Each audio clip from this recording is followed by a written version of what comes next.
अब देखो भाई, कल हम मैग्नेटिक प्रॉपर्टीज ऑफ मटेरियल की बात कर रहे थे, यस और नो। और उसमें हमने पहली प्रॉपर्टी पढ़ ली थी। पहली प्रॉपर्टी क्या पढ़ी थी हमने? Intensity of magnetisation. Intensity of magnetisation क्या था कि अगर हम किसी सब्सटेंस को, पहले कोई सब्सटेंस है, कोई भी सब्सटेंस है, ठीक है, उसके अंदर उसके जो एटम्स होंगे उनके खुद के मैग्नेटिक डाइपोल मोमेंट्स होंगे, ये बात बोली थी। मतलब अगर कोई सब्सटेंस है, ध्यान से सुन लो, मैं रिवाइज करा देता हूं। ये कोई सब्सटेंस है, इसके अंदर हर एटम का कुछ ना कुछ मैग्नेटिक डाइपोल मोमेंट होगा। एटम्स के मैग्नेटिक डाइपोल मोमेंट्स हैं,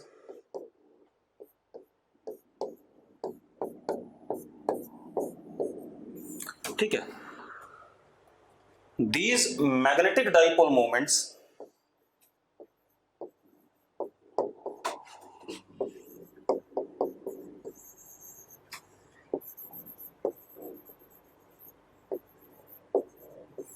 of atoms are randomly oriented.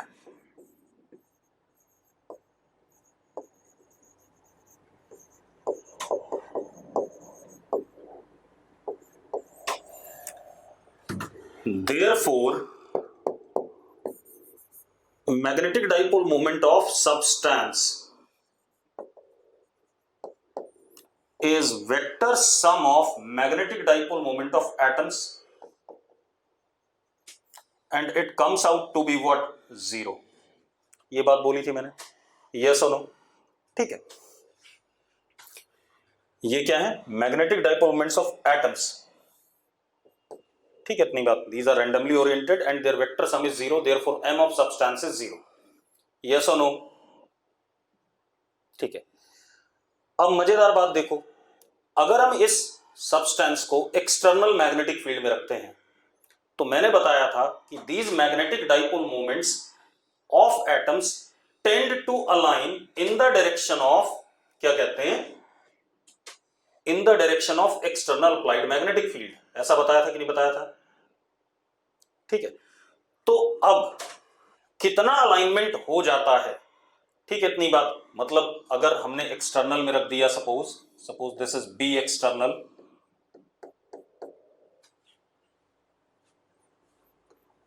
और ये सब्सटेंस है,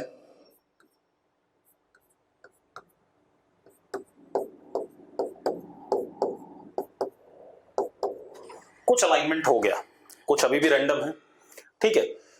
अगर कंप्लीटली अलाइन हो गया तो उसको कहते हैं सैचुरेटेड कंडीशन में है आपका सब्सटेंस मैग्नेटिकली, क्योंकि और फर्दर अलाइनमेंट पॉसिबल नहीं है, ये भी बताया था मैंने, ठीक है।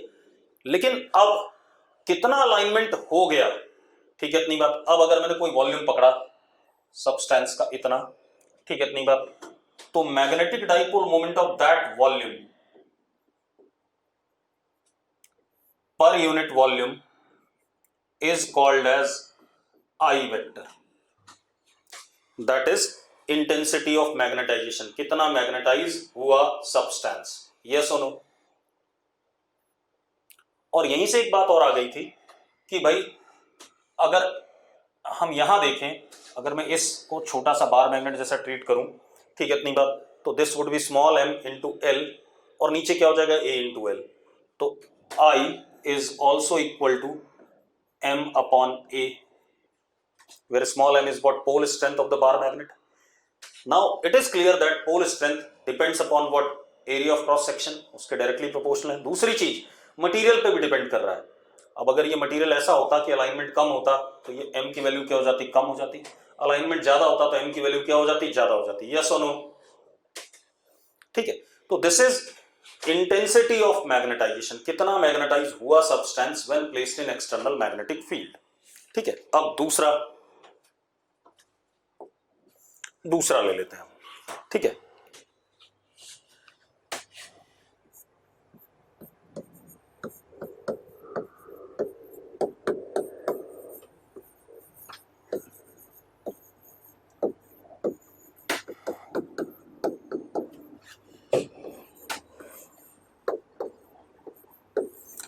इंटेंसिटी ऑफ मैग्नेटाइजिंग फील्ड, ठीक है, इतनी बात। हमने एक चीज सुनी अभी कि कोई भी मटेरियल जब एक्सटर्नल मैग्नेटिक फील्ड में रखा होगा तो वो मैग्नेटाइज हो जाएगा, यस और नो? ठीक है, अब जरा देखो एक मिनट, अगर हमारे पास ये सब्सटेंस है, ठीक है, suppose this is substance, all magnetic dipole moments of substance are randomly oriented, therefore B inside initially is what, 0, yes or no? क्योंकि कोई मैग्नेटिक, भाई m ऑफ सब्सटेंस क्या है, m vector of substance is 0,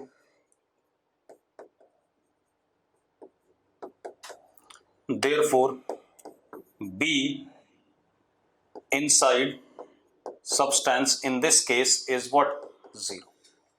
मानते हो या नहीं मानते हो? ठीक है, लेकिन जब हमने इसे एक्सटर्नल मैग्नेटिक फील्ड में रखा, अब जरा देखो, अब इसे मैं एक्सटर्नल मैग्नेटिक फील्ड में रख रहा हूं, suppose this is B naught vector,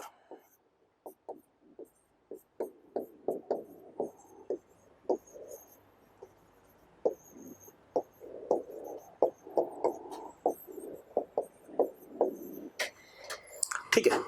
अब एक चीज देखो, अब अंदर कुछ अलाइनमेंट भी हो गया, अलाइनमेंट हो गया तो उसकी वजह से भी मैग्नेटिक डाइपोल्स बन गए,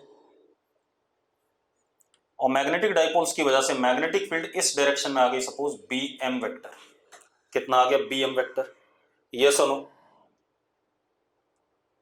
अलाइनमेंट होने की वजह से जो एटम्स के डाइपोल्स अलाइन हुए उसकी वजह से जो मैग्नेटिक फील्ड प्रोड्यूस हुआ, बी एम वेक्टर, क्लियर है? तो अब जरा देखो, बी इनसाइड, जो ये है B, this is net magnetic field inside material,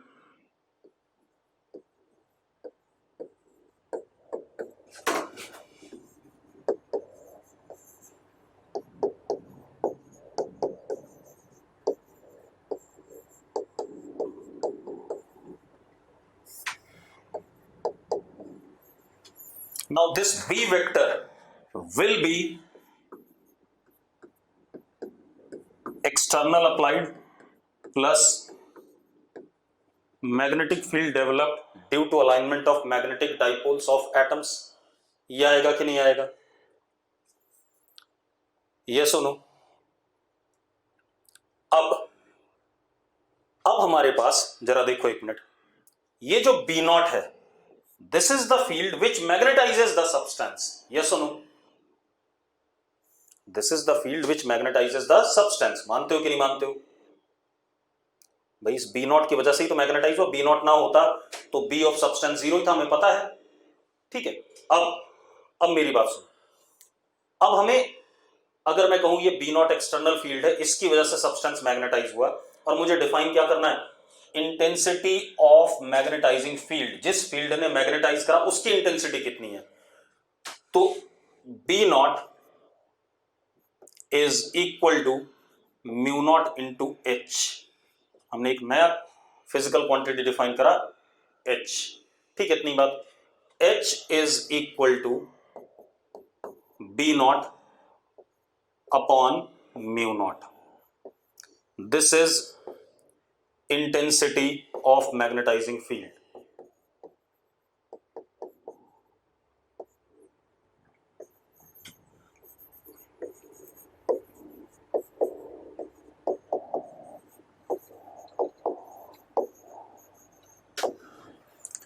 ठीक है भाई, हमने एक नई फिजिकल क्वांटिटी डिफाइन करी, वो कैसे डिफाइन करी भाई, हमने वैक्यूम में external magnetic field B naught लगाया, ठीक है, अभी बी नॉट एक्सटर्नल किसने प्रोड्यूस करा, किसी सिस्टम ऑफ करंट ने प्रोड्यूस करा होगा, यस और no?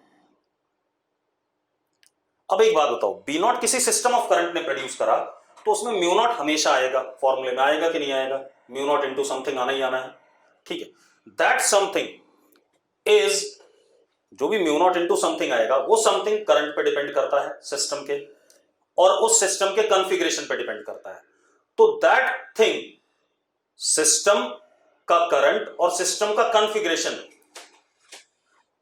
Leeds to magnitude of B naught, कि बी नॉट का मैग्नीट्यूड कितना होगा, ठीक है, म्यू नॉट तो फिक्स है, वैक्यूम के लिए म्यू नॉट ही होना, उसको तो कोई मतलब ही नहीं है। या आप ऐसे देखो, सोलोनॉइड है हमारे पास, मैं और समझा देता हूं आपको। ये सोलोनॉइड है,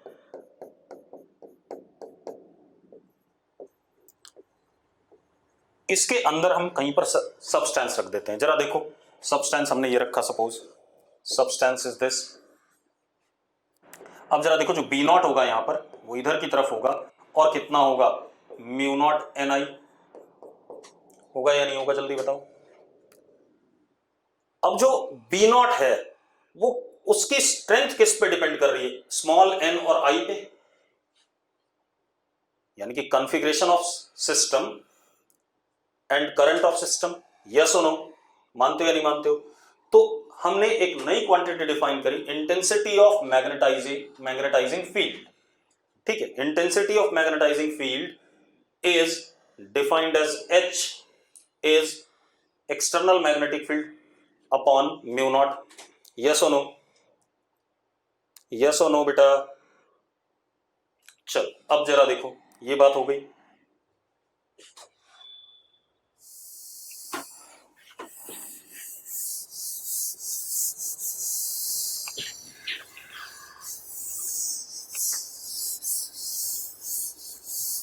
अब जरा देखो,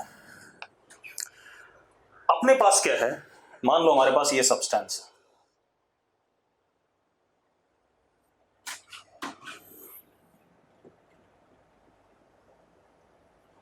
ये कोई सब्सटेंस है, ठीक है, इतनी बात। ये कोई भी सब्सटेंस है हमारे पास, ठीक है, हमने इसमें external magnetic field B naught दे दिया। तो अब जरा देखो, एक तो डेवलप हो गया बी एम, और बी नॉट है ही इस तरफ, या किसी भी तरफ हो सकता है, मुझे मतलब नहीं, बी एम हो सकता है किसी एंगल पे हो, वो आपकी बात की बात है। ठीक है, अभी तो मैं ऐसे ही बना रहा हूं, इसीलिए वेक्टर लिख रहा हूं। अब जो हमारा बी आया अंदर नेट, ये आ गया, यस और no. This B can be written as vector sum of B naught and B M. B M कितना वो मैग्नेटाइज हुआ, ठीक है, इतनी बात। और बी नॉट क्या हुआ, हो गया एक्सटर्नल मैग्नेटिक फील्ड जो हमने लगाई। तो अब जरा देखो, B comes out to be B naught plus B M, ठीक है, इतनी बात।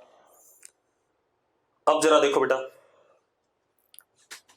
B is equal to B not is mu into H. अभी पढ़ा आपने, म्यू नॉट इंटू एच, पढ़ा है कि नहीं पढ़ा है। बी नॉट की value mu naught into H लिख सकता हूं, प्लस म्यू नॉट इंटू आई, जो हमने कितना मैग्नेटाइज हुआ, म्यू नॉट इंटू आई। अरे भाई वो स्पेस कितना मैग्नेटाइज हुआ, ठीक है, इतनी बात, म्यू नॉट इंटू आई, क्योंकि एच और आई सेम क्वांटिटीज हैं, बस एच क्या है जिसकी वजह से मैग्नेटाइज हुआ, और आई क्या है जितना वो मैग्नेटाइज हुआ, यस और नो। ठीक है भाई, अब जरा देखो, ये कहानी आ गई हमारे पास। अब B, अब देखो, या B is equal to mu naught common H plus I, लिख सकते हैं या नहीं लिख सकते हैं बेटा, लिख सकते हैं या नहीं, जल्दी बताओ। ठीक है, अब आप एक काम करो, एक और क्वांटिटी डिफाइन करते हैं, ठीक है, यहीं पर लिखो जरा, मैग्नेटिक ससेप्टिबिलिटी। मैग्नेटिक ससेप्टिबिलिटी लिख लिया सबने, मैं लिख देता हूं,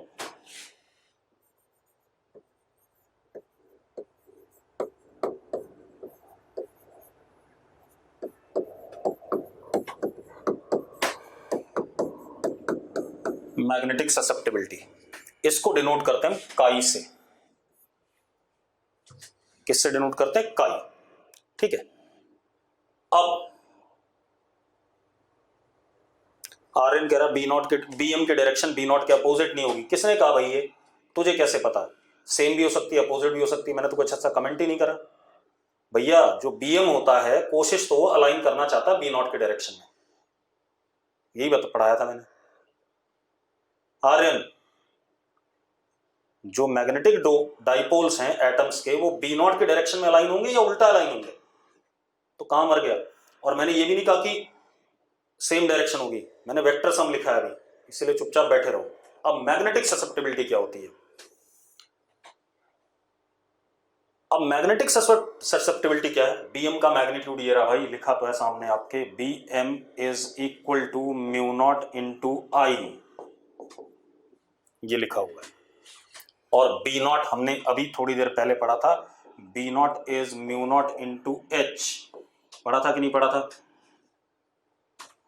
ठीक है, अब सुनो, अब क्या कहानी है, ध्यान सुनो। मैग्नेटिक ससेप्टिबिलिटी की डेफिनेशन क्या है, हमने बी नॉट लगाया तो सब्सटेंस मैग्नेटाइज हुआ, यस और नो, जल्दी बोलो भाई। हमने जब एक्सटर्नल फील्ड बी नॉट लगाई तो सब्सटेंस मैग्नेटाइज हुआ।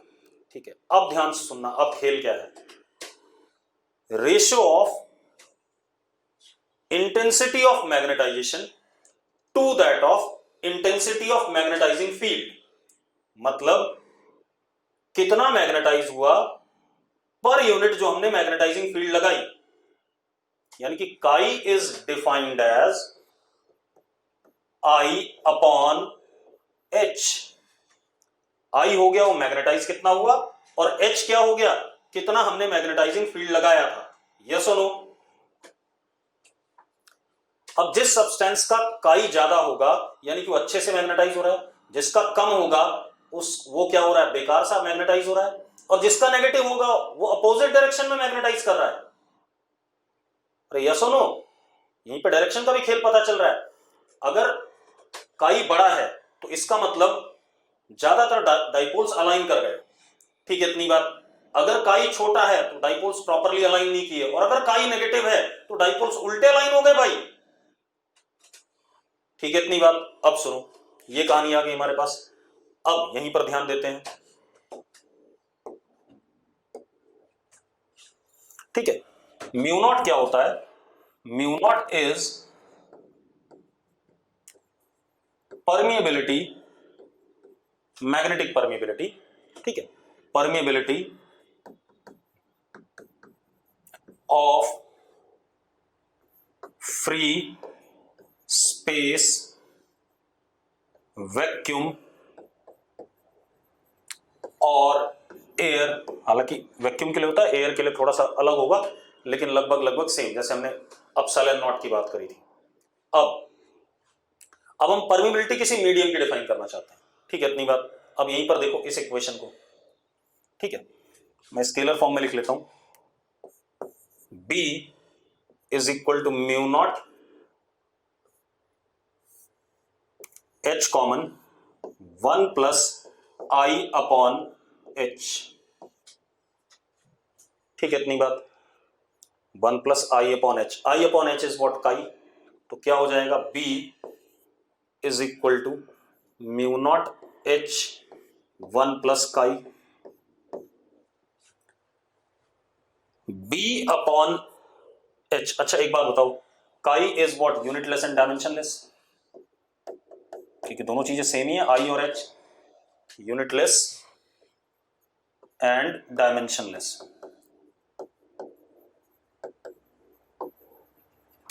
यस और नो, जल्दी बताओ भाई।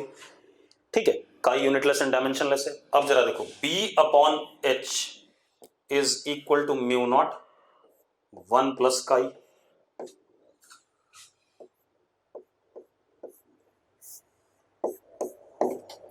हाँ या ना। अब B upon H net magnetic field पर unit magnetizing field is defined as what, permeability of medium, permeability of medium. तो जरा मिटा देते हैं इस चीज को सबको, चलो अगला पेज ले लेते हैं या यहीं मिटा देते हैं। अब जरा देखो, permeability mu,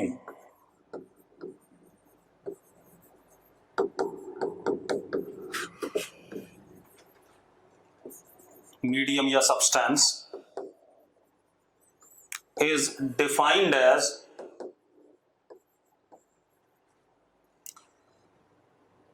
ratio of net magnetic field in medium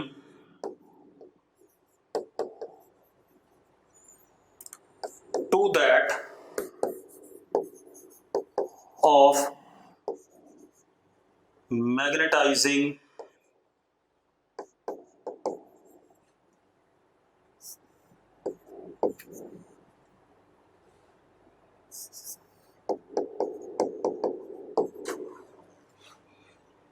force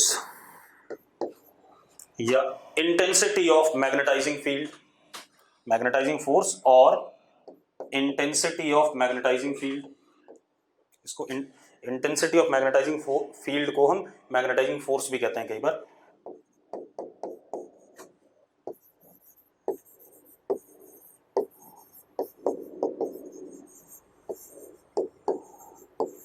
ये आ गया, क्लियर है भाई सबको। तो अब ये क्या हो गया, B अपॉन एच क्या हो गया, mu is equal to mu naught 1 plus काई।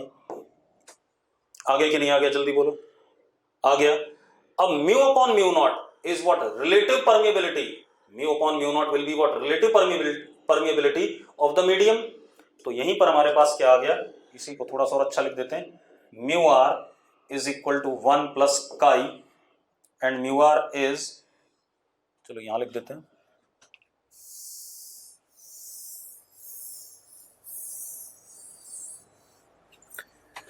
Mu r is mu upon mu naught, that is relative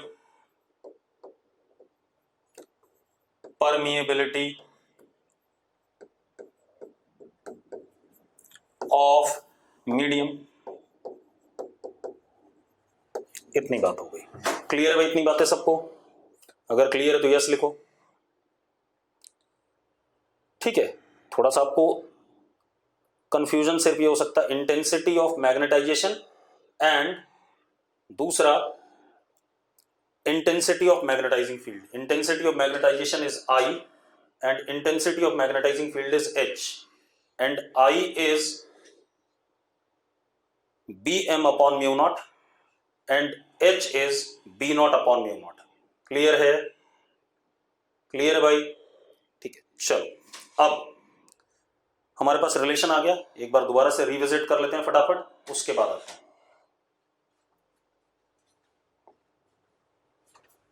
ध्यान से देखो,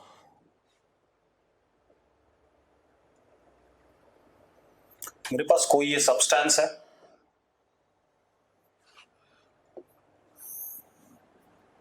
ठीक है,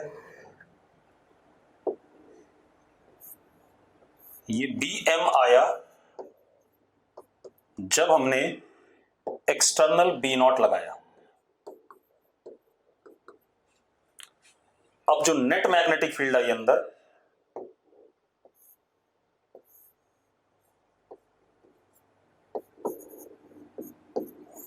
दैट इज, अच्छा अंदर B नॉट भी होगा, ऐसा नहीं कि B नॉट नहीं होगा, वो तो लग ही रहा है। तो अब B जो आया अंदर, B is equal to B naught vector plus Bm vector, दोनों का vector sum, net magnetic field. अब B can be written as mu naught B naught H plus I, लिख सकते हैं भाई, लिख सकते हैं या नहीं, जल्दी बताओ, लिख सकते हैं तो यस करो। ठीक है, अब B is equal to mu naught H common 1 plus I upon H। I upon H नया मैग्नेटिक प्रॉपर्टी हो गया, that is physical quantity called as chi. तो B is equal to mu naught H 1 plus chi. अब B upon H is mu naught 1 plus chi. B upon H is what? Mu, magnetic permeability of the medium.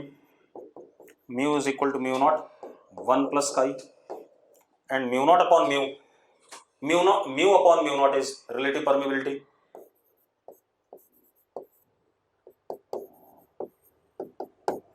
ये हमारा सारा खेल हो गया। Yes और no, yes और no, जल्दी बोलो भाई, क्लियर है? अब इसके बाद बात करते हैं बेटा,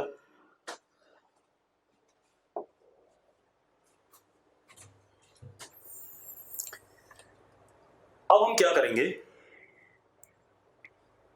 अब हम कुछ मैग्नेटिक मटेरियल्स को पढ़ेंगे अलग अलग। मैग्नेटिक मटेरियल्स को अलग अलग पढ़ने का मतलब, जैसे हम डायमैग्नेटिक सब्सटेंस पढ़ना चाहेंगे, ठीक है, इसमें पैरामैग्नेटिक सब्सटेंस पढ़ना चाहेंगे, फेरोमैग्नेटिक सब्सटेंस पढ़ना चाहेंगे, इनके बारे में बात करना चाहेंगे। क्लियर है? अगर क्लियर तो यस लिखो। ठीक है भाई, तो अब लिखो जरा, classification of magnetic materials, classification of magnetic materials. लिख लिया? लिख लिया तो यस करो भाई।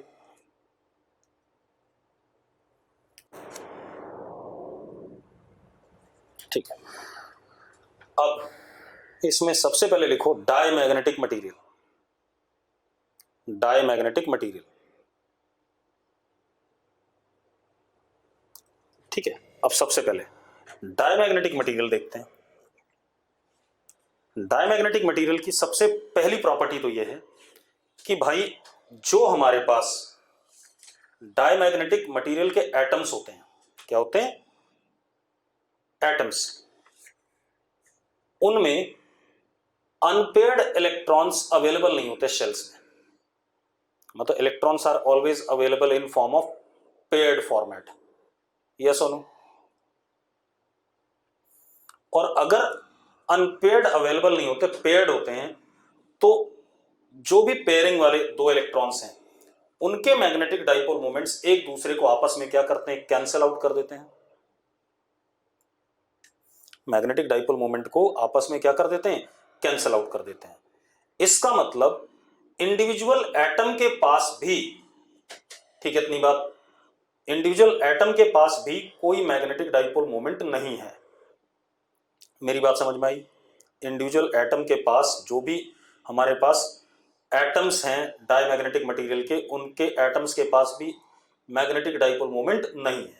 यस और नो? तो चलो सबसे पहले लिखो जरा, लिखो such materials in which individual atoms does not possess magnetic dipole moment because of paired electrons present in their subshell, because of presence of paired electrons in the subshell। कोई दिक्कत है भाई? मेरी बात समझ में आ गई? ठीक है, अब मतलब अभी तक तो मैं कहता था कि मैग्नेटिक डाइपोल मोमेंट्स एटम्स के रैंडमली ओरिएंटेड है, तो उनका सबका सम जीरो आ जाएगा। लेकिन मैं यहां क्या कह रहा हूं कि एटम्स के पास ही नहीं है भाई, तो सब्सटेंस का तो अपने आप क्या होगा? जीरो होगा। यस और नो? ठीक है, तो अब अगर मेरे पास कोई डायमैग्नेटिक सब्सटेंस है,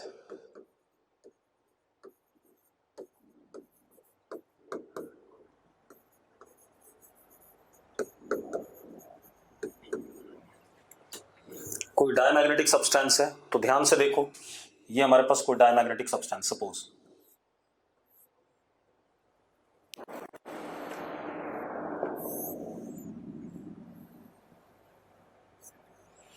ठीक है, मैंने क्या कहा? m of atom is zero. बोल रहा हूं कि नहीं बोल रहा हूं? m of atom is zero, so m of substance is also zero, क्योंकि जीरो का वेक्टर सम करके जीरो ही आएगा भाई। ठीक है, अब एक्चुअल में कैसे होता है, अगर मैंने कोई एटम पकड़ा इसके अंदर, सपोज मैंने ये एटम पकड़ा एक, तो इस एटम में मैंने क्या दिया? जो इलेक्ट्रॉन्स पेयर्ड हैं उनका एक का मैग्नेटिक डाइपोल मोमेंट इधर की तरफ है और एक का राइट है, एक का लेफ्ट है। कह सकता हूं या नहीं कह सकता हूं?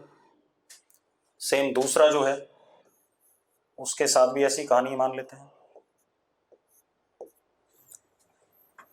जितने भी हैं सबके साथ ऐसी कहानी, कैंसिल आउट कर रहे हैं। कोई दिक्कत है भाई इसमें? ऐसा कुछ होगा या नहीं होगा, जल्दी बताओ।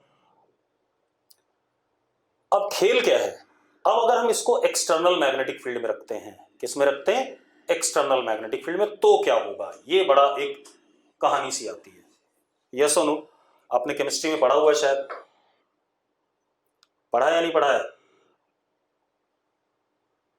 मैं पूछ रहा हूं भाई, केमिस्ट्री में आपने डायमैग्नेटिक सब्सटेंस को जब एक्सटर्नल मैग्नेटिक, यहां तक तो आपने केमिस्ट्री में पढ़ाई है जो मैंने बताया अभी तक आपको, यस और नो? ठीक है। अब अगर मैं इस डायमैग्नेटिक सब्सटेंस को एक्सटर्नल मैग्नेटिक फील्ड में रखता हूं तो क्या होगा, ये बताओ मुझे। किशा ने कहा रिपेल करेगा, हार्दिक कह रहा रिपेल करेगा, और कोई कोई रीजन बताना चाहता है कि ये रिपेल होता है? तो हर्षित ने एक बात बोली कि भैया ये ऐसा कुछ हो जाता है,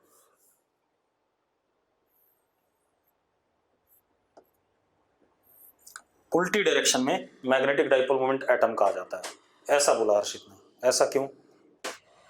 रुक जाओ भाई,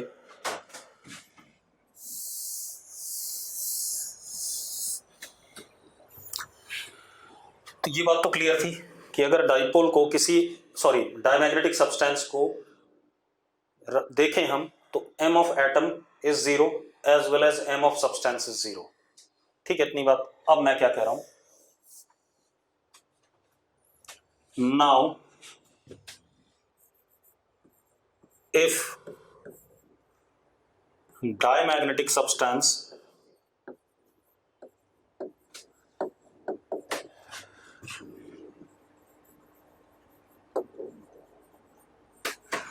is placed in,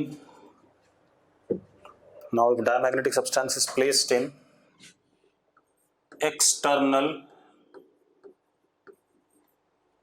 magnetic field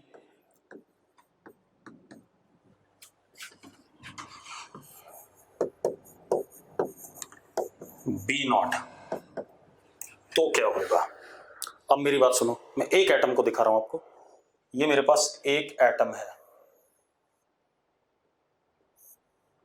एक इलेक्ट्रॉन का डाइपोल मोमेंट ऐसा और दूसरे इलेक्ट्रॉन का डाइपोल मोमेंट ऐसा। ठीक है भाई, कह सकते हैं। जरा देखो, इस वाले इलेक्ट्रॉन की ये 1 है और ये 2 है, ध्यान से देखना।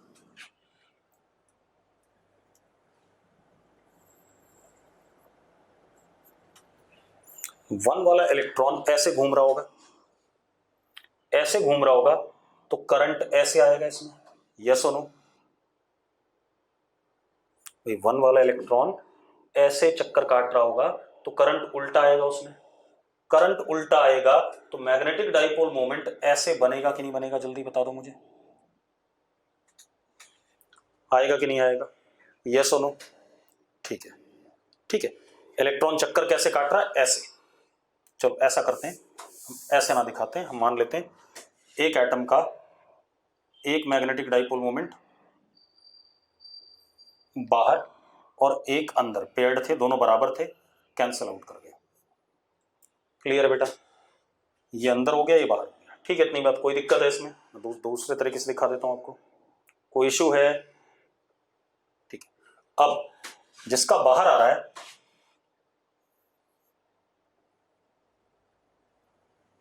उसका इलेक्ट्रॉन ऐसे घूमेगा,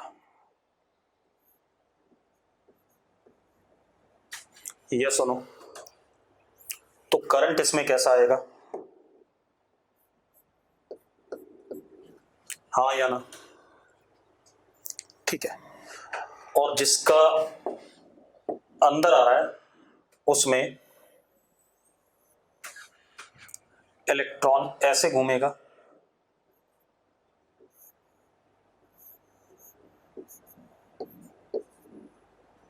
और करंट उल्टा ऐसे, तो अंदर आ जाएगा, यस और नो? अब एक काम करो भाई, आपने इसको एक्सटर्नल मैग्नेटिक फील्ड में रख दिया, सपोज मैग्नेटिक फील्ड ये रहा,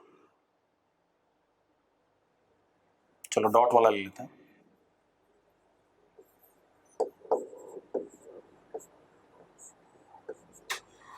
ठीक है, बाहर की तरफ रख दिया आपने।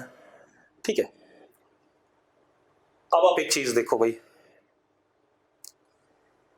एक कंसेप्ट अभी हमने पढ़ा नहीं है, दैट इज लेंज लॉ। वो हम इलेक्ट्रोमैग्नेटिक इंडक्शन में पढ़ते हैं, ध्यान सुनना। लेंज लॉ क्या कहता है कि भाई अगर इफ मैग्नेटिक फ्लक्स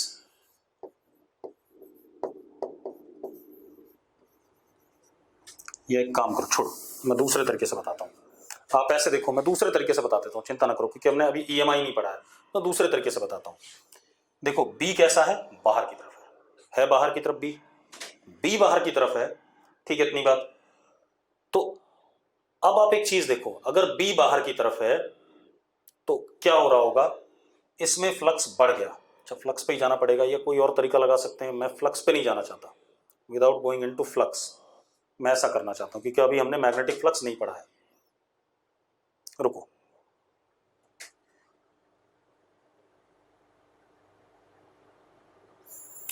हम मैग्नेटिक फ्लक्स की नहीं, दूसरे की वजह से जाना चाहते हैं। देखो एक मिनट, चलो मैं बताता हूं। आप एक चीज देखो, इसका एम बाहर है और बी भी इसका बाहर है या नहीं? ये सुनो, ठीक है, और इसका एम अंदर है और बी इसका बाहर की तरफ। चलो एक काम करते हैं, दूसरे तरीके से नहीं देखते हैं, फ्लक्स ही देख लेते हैं। मैग्नेटिक फ्लक्स, फ्लक्स तो हमें पता है, number of magnetic lines of force crossing through any cross section area. तो flux is B dot d s for the given area. Close surface के लिए जीरो होता है, ये हमने पढ़ा हुआ था, यस और नो, ठीक है। अब जरा देखो, अगर मैग्नेटिक फ्लक्स बढ़ता है कहीं पर, तो सिस्टम में कुछ ऐसे, लेंज लॉ क्या कह रहा है, पहले मैं लेंज लॉ की बात बता रहा हूं, अगले चैप्टर में हम लेंज लॉ पढ़ेंगे ढंग से, ठीक है, इतनी बात। मैंने क्या कहा, अगर कहीं पर मैग्नेटिक फ्लक्स बढ़ता है, ठीक है, इतनी बात, अगर मैग्नेटिक फ्लक्स बढ़ता है तो सिस्टम के अंदर कुछ ऐसे चेंजेस आएंगे जो उस मैग्नेटिक फ्लक्स को बढ़ने से रोकेगा, ठीक है। दूसरी बात बोल रहा हूं, ध्यान सुनना, अगर मैग्नेटिक फ्लक्स कहीं घटता है तो सिस्टम के अंदर कुछ ऐसे चेंजेस आएंगे कि वो मैग्नेटिक फ्लक्स को घटने से रोकेगा, ठीक है। तो जरा सबसे पहले लेंज लॉ लिखो, आप लोग लिखो, लिखो लेंज लॉ, अगले चैप्टर में बात करेंगे लेंज लॉ, अगले चैप्टर में मैथमेटिकल प्रूफ भी देंगे और थ्योरेटिकल प्रूफ भी देंगे, ठीक है, अभी मैं सिर्फ बता रहा हूं।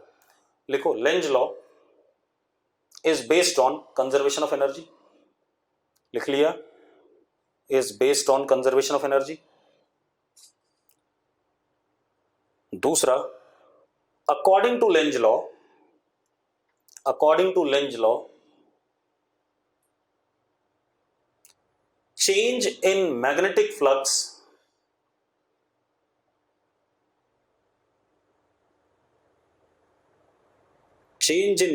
flux is opposed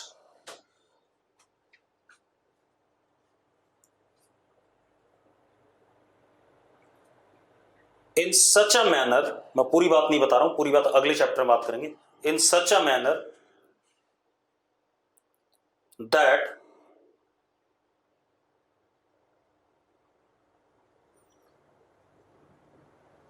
या हम ये कहें change in magnetic flux is opposed by cause producing it, by cause producing it, change in magnetic flux is opposed by cause producing it.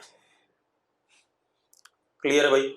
अब जरा देखो एक मिनट, अब ध्यान सुनना, ये बी नॉट बाहर की तरफ है, ये हमारा लूप है, ये बी नॉट अचानक आया, तो इस रीजन में फ्लक्स बाहर की तरफ क्या कर गया, बढ़ गया कि नहीं बढ़ गया? जल्दी बताओ भाई। पहले तो इसकी वजह से मैग्नेटिक फील्ड तो उसका था ही, बीएम का तो था ही अपना, लेकिन ये फालतू आया कि नहीं आया, बी नॉट इनटू एरिया। इसमें जरा देखो, इसमें अंदर की तरफ था फ्लक्स और कुछ बाहर की तरफ आ गया, किसकी वजह से, बी नॉट की वजह से। तो इसमें फ्लक्स क्या कर रहा है, घट रहा है, इसमें फ्लक्स क्या कर रहा है, घट रहा है, और इसमें फ्लक्स क्या कर रहा है, बढ़ रहा है। अब अगर इसमें फ्लक्स बढ़ रहा है, ठीक है, इतनी बात, बाहर की तरफ क्या कर रहा है, बढ़ रहा है, तो आई की वैल्यू क्या करेगी, घटेगी, आई की वैल्यू क्या करेगी, घटेगी ताकि फ्लक्स को डिक्रीज करके पुरानी वाली वैल्यू पे ही ला सके। मेरी बात समझ में आई कि नहीं? मैंने क्या बोला, इसमें देखो फ्लक्स क्या कर रहा है, बढ़ रहा है, ठीक है, इतनी बात। पर्पस क्या है, फ्लक्स को कम करना, यानी कि पुरानी वाली वैल्यू पे लाना। तो पुरानी वाली वैल्यू पे लाने के लिए, अब ये तो एक्सटर्नल तो है ही, ये तो हटा नहीं, ये तो जा ही नहीं सकता कहीं, ये तो प्रेजेंट है। अगर ये प्रेजेंट है, ध्यान सुनो, तो इसको कम होना पड़ेगा जो इसका खुद का फ्लक्स था पहले, इसकी वजह से भी तो लाइंस थी बाहर की तरफ, तो आई को घटना पड़ेगा। आई को घटने का मतलब है इसका मैग्नेटिक डाइपोल मोमेंट बाहर की तरफ घटना, यस और नो? तो इसका m, इस वाले का m क्या करेगा, घटेगा, जो आउटवर्ड है वो घटेगा, यानी कि जो बी नॉट की डायरेक्शन में वो घटेगा। और इसको देखो, इसका फ्लक्स घटा है तो पुरानी वाली वैल्यू पे लाना चाहेगा, और अंदर की तरफ था तो पुरानी वाली वैल्यू पे, पहले अंदर की तरफ था, पुरानी वाली वैल्यू पे लाने के लिए आई को क्या करेगा, बढ़ाएगा। आई को बढ़ाएगा तो इसका m अंदर की तरफ क्या करेगा, बढ़ेगा, यस और नो? तो दिस एक्सप्लेन्स कि भाई अगर हम एक्सटर्नल मैग्नेटिक फील्ड में डायमैग्नेटिक सब्सटेंस रखते हैं तो हर एटम का जो मैग्नेटिक डाइपोल होगा वो नेट प्रोड्यूस हो जाएगा in the direction opposite to B naught applied, yes और नो? सुमित क्या कहना चाहता है, जल्दी बता भाई, जो कहना चाहता है लिख, मैं एक बार फिर एक्सप्लेन कर दूंगा, मुझे कोई दिक्कत नहीं है। देखो मैं दोबारा एक्सप्लेन कर देता हूं।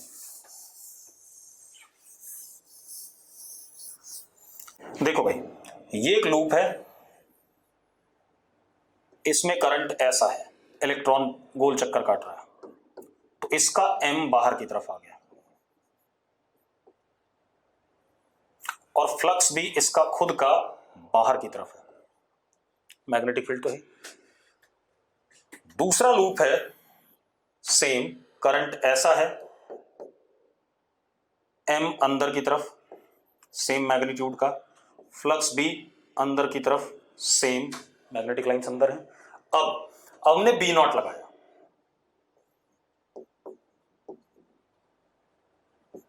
बाहर की तरफ, तो अकॉर्डिंग टू लेंज लॉ, जरा देखो इसमें, इस वाले में फ्लक्स बढ़ रहा है कि नहीं बढ़ रहा है बाहर की तरफ, ऊपर वाले में बाहर की तरफ बढ़ रहा है कि नहीं बढ़ रहा है, जल्दी बताओ मुझे, यस और नो? ऊपर वाले में बाहर की तरफ मैग्नेटिक फ्लक्स बढ़ रहा है। अगर बाहर की तरफ मैग्नेटिक फ्लक्स बढ़ रहा है ऊपर वाले में, तो ये तो हमेशा प्रेजेंट ही, ये तो गायब ही नहीं हो रहा है। तो उसको दोबारा से फाई की वैल्यू पुरानी वाली लाने के लिए आई को क्या होना पड़ेगा, कम होना पड़ेगा। आई को कम होना पड़ेगा तो m घटेगा, मतलब magnetic dipole moment of an electron, मतलब पेयर्ड इलेक्ट्रॉन है दो, उनमें से एक का जो बी के डायरेक्शन में था एक्सटर्नल वाले के, वो घटेगा। और इसके साथ देखो अंदर की तरफ फ्लक्स क्या कर गया, घट गया, क्योंकि बाहर की तरफ भी आ गया कुछ, अंदर की तरफ घट गया, तो अंदर की तरफ बढ़ाने के लिए आई की वैल्यू क्या करेगी, बढ़ेगी। आई की वैल्यू बढ़ेगी तो m क्या करेगा, बढ़ेगा, तो अपोजिट वाला m क्या करेगा, बढ़ेगा, यस और नो? ठीक है, अब आ जाते हैं मेन काम में। अब जरा देखो, अब अपने पास ये सब्सटेंस है डायमैग्नेटिक,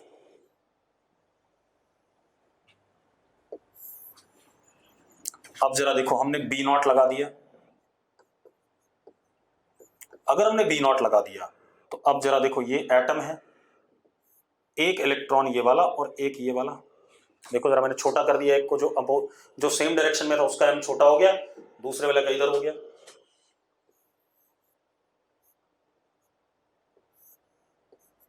ऐसा हो गया कि नहीं हो गया? इसका मतलब जो Bm होगा मैग्नेटाइजेशन, वो अपोजिट डायरेक्शन में हो रहा है या नहीं हो रहा, जल्दी बताओ मुझे, यस और नो? अब जो मटेरियल मैग्नेटाइज हो रहा है, it is in opposite direction to the applied magnetic field. तो अब जो बी नेट आएगा यहां पर,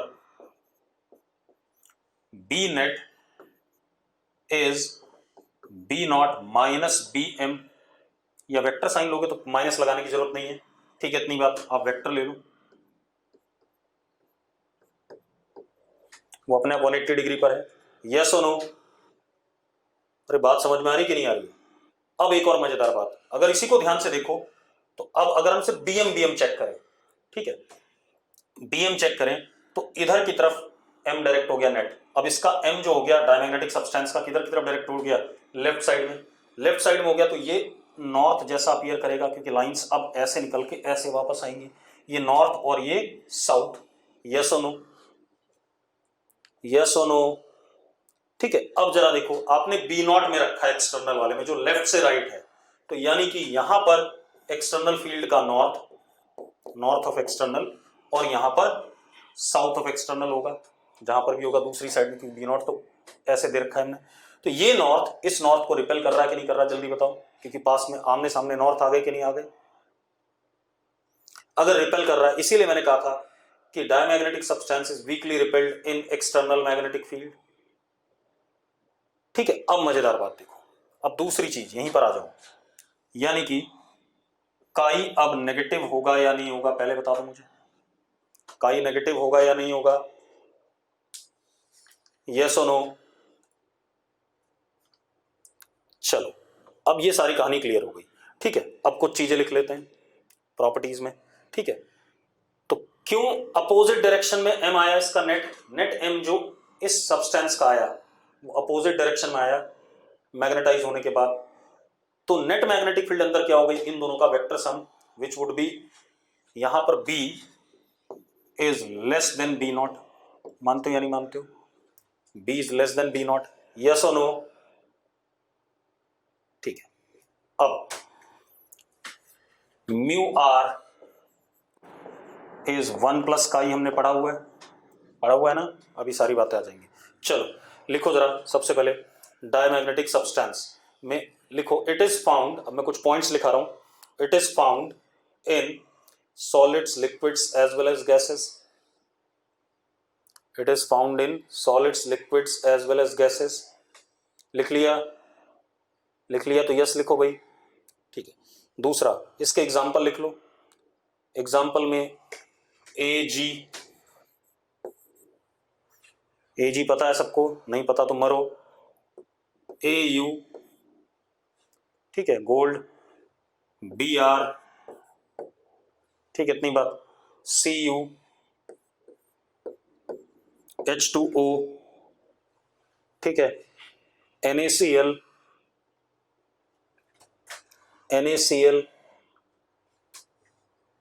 antimony, etcetera.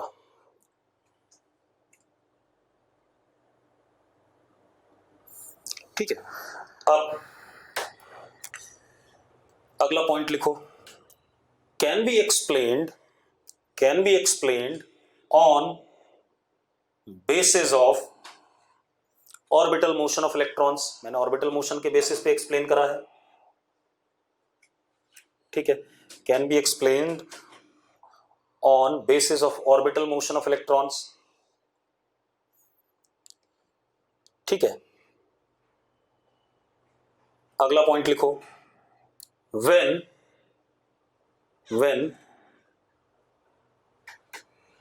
a diamagnetic substance is placed in external magnetic field,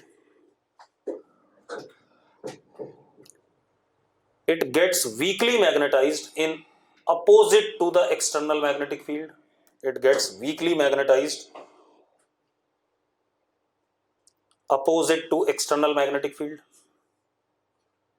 मैंने क्या कहा, when diamagnetic substance is placed in external magnetic field, it is weakly magnetized BM आ रहा है, in the direction opposite to applied magnetic field, external magnetic field। छवि लिख लिया, भाई। Also diamagnetic substance repels weakly in external magnetic field, is repelled weakly in external magnetic field। अब दूसरी चीज बेटा, अगर हम काई की बात करें तो लिखो जरा, काई is very low and negative, हाँ या ना, बीएम की वैल्यू बड़ी नहीं होती क्योंकि वीकली मैग्नेटाइज हुआ, ठीक है, इतनी बात। तो यानी कि आई की वैल्यू कम होती है अपोजिट डायरेक्शन में, तो काई is very low and negative. अगर ऐसा है तो म्यू आर लेस देन 1 हो गया, mu are less than 1, yes और no, therefore mu are less than 1, mu are less than 1। अब एक और चीज बेटा, अब जरा देखो, अगर बी नॉट हमने लगाया हुआ है तो मैग्नेटिक लाइंस ऐसे हैं मान लो, वैक्यूम में या एयर में,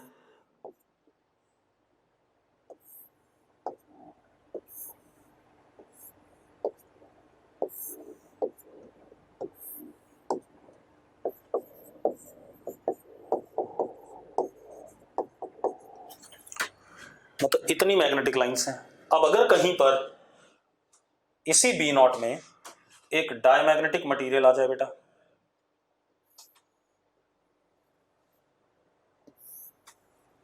अब एक बात बताओ, मैग्नेटिक लाइंस डायमैग्नेटिक मटेरियल के अंदर कम हो जाएंगी कि नहीं हो जाएंगी, जल्दी बताओ मुझे, क्योंकि रिपेल करता है। भाई आप एक चीज देखो, बी, भाई ये बी नॉट स्ट्रेंथ है, अंदर जो नेट स्ट्रेंथ है वो बी है, and B is B naught minus B M, हाँ या ना? तो magnetic lines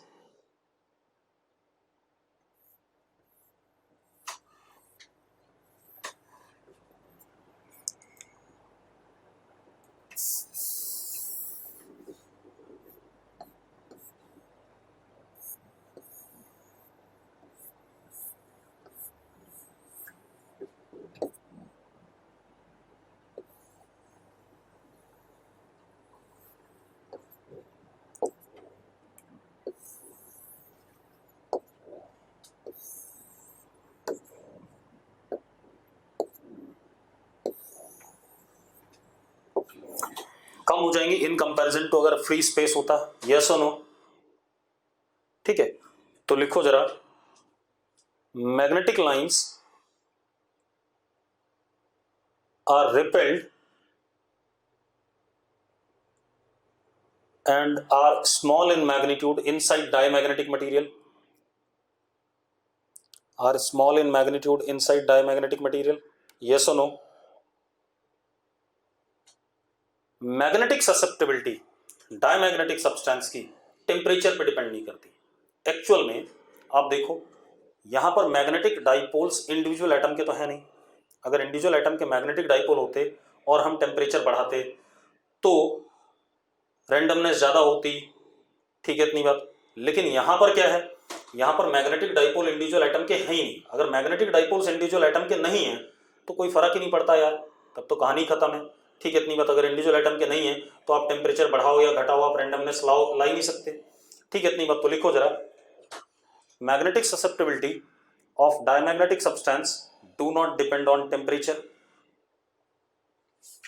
do not depend on temperature. मतलब अगर ग्राफ बनाऊं मैं काई और टी का, ये टी है और ये काई है, तो it would be somewhat like this. हाँ नेगेटिव जरूर होगा, कि काई नेगेटिव है स्लाइटली, बहुत छोटा होगा और नेगेटिव होगा, तो एक काम करो उसे नीचे बना दो, ज्यादा बेटर रहेगा।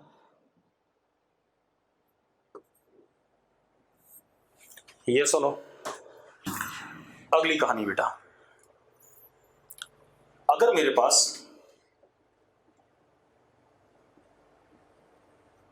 कोई यूट्यूब है, ऐसे क्वेश्चन आते हैं भाई बोर्ड में भी एज वेल एज क्या कहते हैं जेईई मेंस नीट वगैरह में भी, ये एक यूट्यूब है हमारे पास,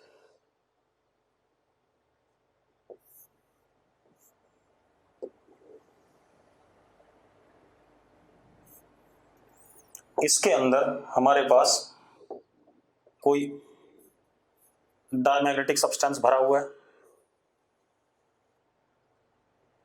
कोई लिक्विड है, ठीक है इतनी बात।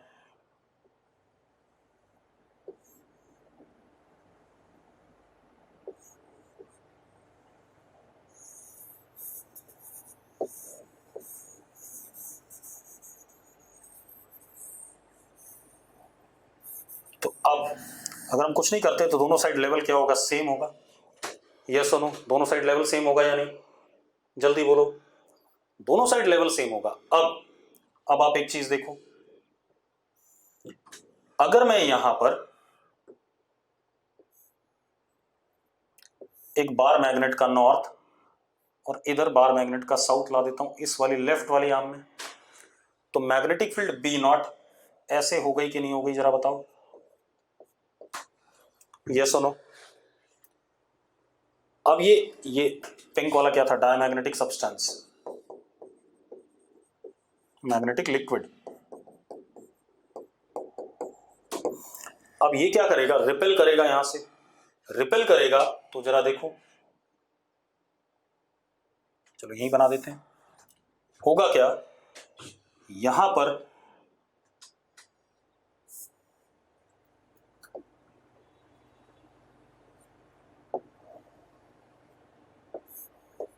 से ये भाग जाएगा और दूसरी साइड में इसका लेवल क्या कर जाएगा बेटा, बढ़ जाएगा।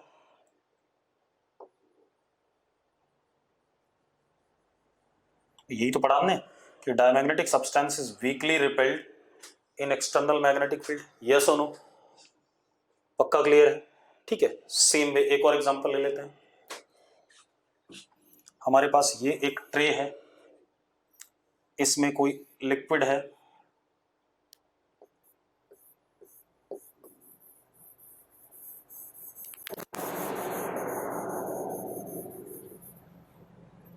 अब यहां पर नॉर्थ पोल है और यहां पर साउथ पोल है मैग्नेट का, दूर है एक दूसरे से, north and south are very far. तो at poles B not is large, मानते हो या नहीं मानते हो, पोल्स पे बी नॉट लार्ज होगा। तो पोल्स पे जब बी नॉट लार्ज होगा तो पोल्स से डायमैग्नेटिक लिक्विड क्या करना चाहेगा, दूर भागना चाहेगा। दूर भागना चाहेगा तो अगले मोमेंट पे डायग्राम कुछ ऐसा बनेगा बेटा, जरा देखो, अब 1 मिनट बता रहा हूं आपको।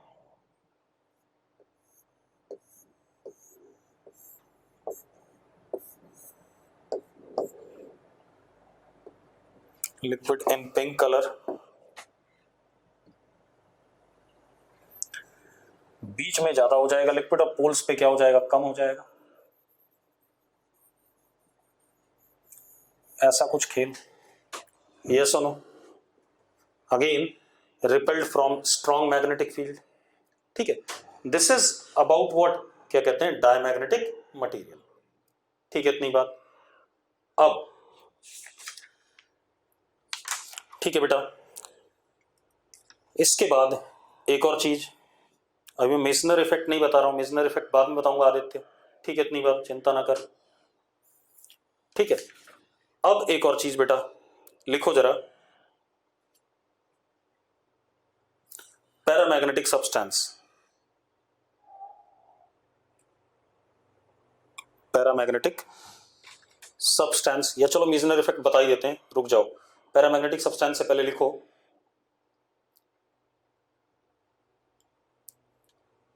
मैग्नेटिक शील्डिंग, या रहने दो, बाद में लिखेंगे मेसनर। पैरामैग्नेटिक सब्सटेंस लिखो, मेसनर इफेक्ट बाद में लिखो जरा। अब लिखो पैरामैग्नेटिक सब्सटेंस। अब पैरामैग्नेटिक सब्सटेंस में क्या होता है, all individual atoms, all individual atoms, all individual atoms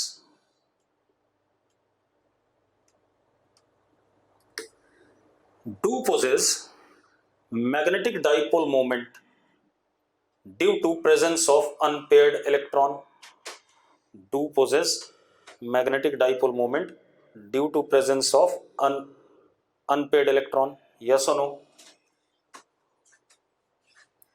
अब जरा देखो, अब मेरे पास ये एक पैरामैग्नेटिक सब्सटेंस है, सपोज एक एटम का एम ऐसा है, एक का ऐसा है, एक का ऐसा है, एक का ऐसा है, ऐसे ऐसे, मतलब M of atom is not equal to 0, ये बात तो तय है, यस और नो, यस और no. But M of substance that is summation m atom is 0 due to random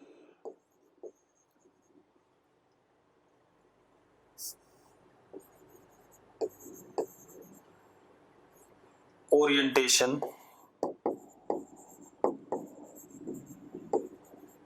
of m of atom, yes or no,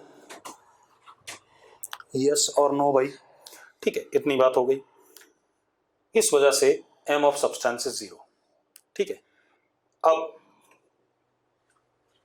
अगर हम इस सब्सटेंस को एक्सटर्नल मैग्नेटिक फील्ड में रखते हैं तो क्या होगा, तो लिखो जरा, लिखो, now if paramagnetic substance, now if paramagnetic substance is placed in external magnetic field, then magnetic dipole moments of atoms